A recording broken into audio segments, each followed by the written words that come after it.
and welcome to Ask. Our question for today is, how can you be successful with big projects? Hi, I'm Anna Van Meter from the NYU Child Study Center, and I want to talk with you a little bit about how to be successful with big projects. Sometimes these projects can feel really overwhelming and it can be hard to even get started. So the first thing that I think is really helpful and important when you have a big project, whether for work or for school, is to try to break it down into as many small pieces as you can. Try to think about all of the different components, all the different tasks that you have to complete in order to finish the larger project. Once you've made a list of all of the different pieces of what you have to do, get out your calendar and figure out how much time each of those pieces is going to take and when you can do it. So mark it out on your calendar so you can figure out exactly how much time and when during your schedule you're going to complete those different pieces.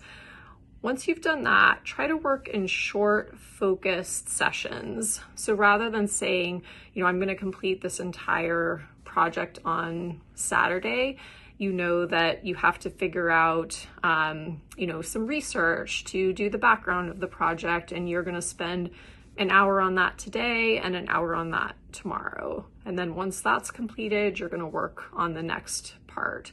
Having these short, focused sessions can help you feel more able to approach that, less intimidated to get started, and build a sense of accomplishment as you complete each part of the project. The last thing that I think is really important to keep in mind is to not let the perfect be the enemy of the good enough. Even if you want your project to be perfect, that isn't always possible. And sometimes we can end up spending a lot more time than we intended, or get a lot more frustrated or otherwise unhappy with our progress if we're expecting something to be perfect. Instead, think about, how important is this to me? How much time do I want to allocate to it? And then do the best that you can within the amount of time that you have available, rather than just persisting to try to make it perfect. Ultimately, you'll have a project that's good enough and you'll have time left to spend on the other things that are important to you. Good luck.